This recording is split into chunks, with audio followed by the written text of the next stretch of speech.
चुनाव से पहले प्रशांत किशोर का बड़ा ऐलान। हर बुजुर्गों को मिलेगा हर महीने 2,000 रुपए पेंशन। हर बच्चे पढ़ेंगे निजी विद्यालय में और उसका फी भरेगी सरकार। 10 से 12,000 रुपए कमाने के लिए बिहार के युवा नहीं जाएंगे बिहार से बाहर। दोस्तों नमस्कार, मैं हूं आपका दोस्त SK चौधरी। जनसुराज के मुखिया और संस्थापक प्रशांत किशोर जो इन दिनों बिहार बदलाव यात्रा पर निकल चुके हैं। बिहार बदलाव यात्रा के तहत उन्हें आम जनता का पूर्ण समर्थन भी प्राप्त हो रहा है। लोगों का हुजूम देखने को मिल रहा है। इसी बीच प्रशांत किशोर के द्वारा यहाँ पर ऐसी चुनावी घोषणा की गई है जो कि अन्य राजनेताओं के लिए मुश्किलें खड़ी जरूर कर दी है। दोस्तों इसी के तहत बीते कल ही प्रशांत किशोर के द्वारा दरभंगा का यात्रा किया गया था और दरभंगा में उन्होंने जाले विधानसभा का दौरा किया था, जिसमें उन्होंने अपने मुखार बिंदु से बहुत बड़ी घोषणा कर डाली है जो कि बिहार चुनाव पर इसका पूरा पूरा असर देखने को मिलेगा। आइए दोस्तों, आज के इस वीडियो में हम विस्तार पूर्वक चर्चा करते हैं कि आखिर प्रशांत किशोर के द्वारा कौन सी बड़ी घोषणाएं करके बिहार की राजनीति में तहलका मचा कर रख दिया गया है। दोस्तों इससे पहले मैं गुजारिश करना चाहूँगा, अगर आपने अभी तक हमारे इस चैनल शौर्या हिंदी न्यूज़ को सब्सक्राइब नहीं किया है तो कृपया अभी सब्सक्राइब कर लेंगे। जनसुराज के संस्थापक प्रशांत किशोर जो कि साधारण व्यक्ति नहीं कहे जाते। आपको मैं बता देना चाहूँगा कि प्रशांत किशोर एक बड़े रणनीतिकार भी रहे हैं।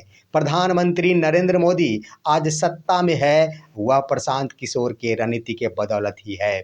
मुख्यमंत्री श्री नीतीश कुमार लगातार ही सत्ता में है, यह भी प्रशांत किशोर की रणनीति का ही परिणाम है। उनकी बनाई गई रणनीति पर चलते हुए आज की तारीख में सत्ता का सुख भोग रहे हैं प्रधानमंत्री नरेंद्र मोदी, तो उधर बिहार के मुख्यमंत्री श्री नीतीश कुमार। लेकिन इसी बीच प्रशांत किशोर का मिजाज बदला और उन्होंने बिहार बदलने की ठान ली है, जिसके तहत उन्होंने बिहार बदलाव यात्रा की शुरुआत की है। बीते कल ही 20 सितंबर 2025 को प्रशांत किशोर बिहार बदलाव यात्रा के तहत दरभंगा पहुंचे थे, जहां बिहार बदलाव जनसभा को संबोधित करते हुए उन्होंने बिहार की जनता के लिए कई बड़ी घोषणाएं कर डाली है। उन्होंने कहा है कि बिहार की बदहाली का आखिरी दीपावली और छठ होगा इस वर्ष का दीपावली और छठ। यानी उनका कहना था कि इस वर्ष का बिहार की बदहाली का यह आखिरी छठ और दीपावली का पर्व होगा। यानी उनका कहना था कि दिसंबर 2025 से ही बिहार की तस्वीर बदलनी शुरू हो जाएगी। इसके तहत उन्होंने बड़ी घोषणाएं कर डाली कि जनसुराज की सरकार बनने के उपरांत बिहार के तमाम 60 वर्ष से ऊपर के बुजुर्ग महिला एवं पुरुषों को हर महीने पेंशन के रूप में 2,000 रुपए दिए जाएंगे। जहां पर आप सभी को मालूम होगा कि 400 से बढ़ाते हुए 1,100 रुपए करके बिहार के मुख्यमंत्री श्री नीतीश कुमार यहाँ पर सुर्खियाँ बटोर रहे हैं, तो वहीं पर उनकी सुर्खियों पर परत डाल दिए हैं प्रशांत किशोर ने। दोस्तों वहीं पर उन्होंने नहीं रुका है, उन्होंने युवाओं से अपील कर डाली है कि अगर आप 10 से 12,000 रुपए कमाने के लिए व्याकुल है और इसके लिए आपको बिहार छोड़कर, परिवार छोड़कर बिहार से बाहर जाना पड़ता है, तो इस बात को आप भूल जाए। जनसुराज की सरकार बनते ही उन्होंने दावा भी कर दिया है कि सरकार दिसंबर 2025 में बनने जा रही है और उसी महीने से शुरुआत हो जाएगी।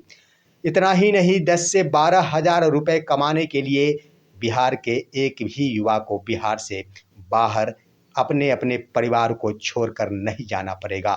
उन्होंने और भी बातें कह डाली कि इतना ही नहीं, सिर्फ बिहार के युवाओं को ही नहीं जाना पड़ेगा, हम लगभग बिहार के वैसे 50 लाख युवा हैं और इनमें से जो भी बिहार से बाहर जाकर आज अपनी रोजी रोटी के लिए भटक रहे हैं, अपने परिवार से विमुख हो चले हैं, उन्हें मैं वापस बिहार लाऊंगा और 10 से 12,000 रुपए का रोजगार दिलाऊंगा। उन्होंने बिहार बदलने की बातें कर डाली है। उन्होंने दावा कर दिया है कि हमारी सरकार बनने के उपरांत मैं बिहार को बदल कर रख दूंगा। तीसरी बड़ी बात, तीसरी उन्होंने बड़ी घोषणा कर डाली है। इतना ही नहीं, यहाँ पर अपने आप को बदलने के लिए एक बड़ी और उचित शिक्षा की जरूरत होती है, लेकिन बिहार के विद्यालयों में उचित शिक्षा यानी उचित पढ़ाई नहीं हो पाती है। हमारी सरकार बनने के बाद हम एक बड़ा बदलाव करेंगे शिक्षा के क्षेत्र में। उन्होंने कहा है कि हम शिक्षा की तस्वीर बदलेंगे, हम तमाम विद्यालयों की रूपरेखा बदलेंगे, हम तमाम विद्यालयों की शिक्षण व्यवस्था में बदलाव करेंगे और ऐसा बदलाव करेंगे जो कि पूर्णतः ही निजी मॉडल होगा। यानी उनका कहना है कि निजी मॉडल के तौर पर हम खड़ा करेंगे बिहार के सरकारी विद्यालयों को। साथ ही साथ उन्होंने कहा है कि जितने दिन समय लगेंगे बिहार के विद्यालयों को बदलने में, उतने दिन तक बिहार की आम जनता सरकारी विद्यालय में अपने बच्चों को नहीं पढ़ाएंगे। उन्होंने कहा है कि तब तक वो तमाम बच्चे निजी विद्यालय में पढ़ेंगे और हमारी सरकार उसका फी भरेगी। यानी उन्होंने कह दिया है कि अगर ज़्यादा समय लगता है, निश्चित रूप से इसे बदलने में समय लगेगा ही, और तब तक ये ज़रूरी नहीं कि बिहार के बच्चे इसी तरह सरकारी विद्यालयों में जाकर अपना समय बर्बाद करते रहेंगे। उन्होंने आम जनता से अपील कर डाली है कि बिहार की शिक्षा की हालत ठीक नहीं है, इसमें बदलाव की आवश्यकता है। और उन्होंने कहा है कि अपने अपने तमाम 15 वर्ष से कम आयु वर्ग के बच्चों को निश्चित रूप से निजी विद्यालय में पढ़ाए, इंग्लिश मॉडल विद्यालय में पढ़ाए, हिंदी मीडियम में ना पढ़ाए। और इंग्लिश मीडियम में जब बच्चे पढ़ेंगे तो स्वयं ही उनमें रोजगार पैदा होगा और वो रोजगार की ओर अग्रसर बनेंगे।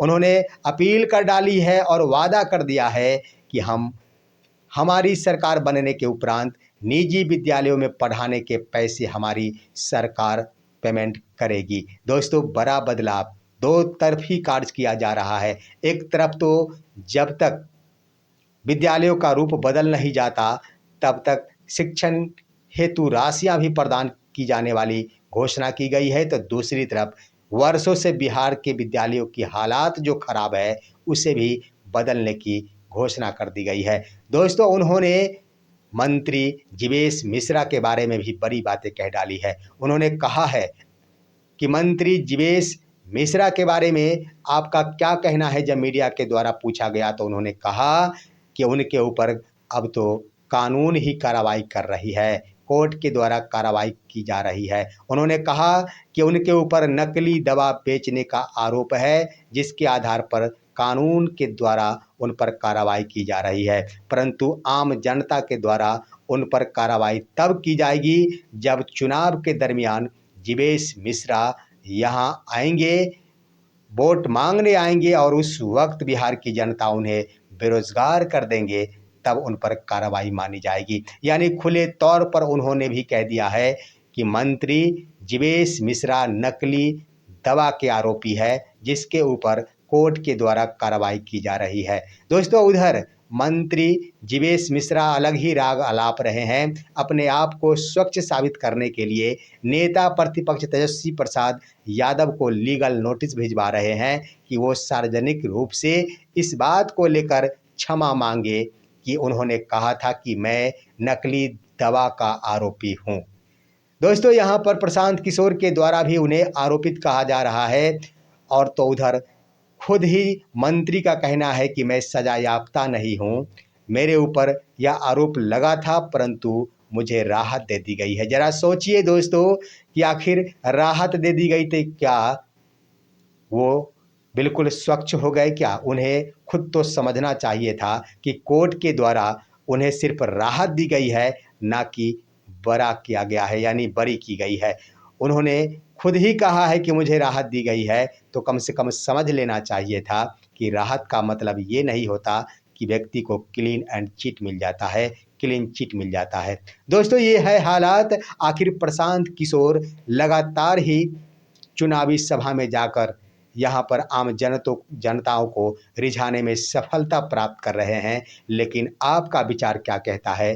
प्रशांत किशोर इस चुनाव में अपना रंग छोड़ पाएंगे या फिर नहीं? अपनी राय कमेंट के माध्यम से जरूर दीजिए। हमारे इस वीडियो को लाइक कीजिए, अन्य दोस्तों के पास शेयर कीजिए और अब दीजिए अपने दोस्त को इजाज़त। हम फिर मिलेंगे आपसे अगले वीडियो में। तब तक के लिए नमस्कार।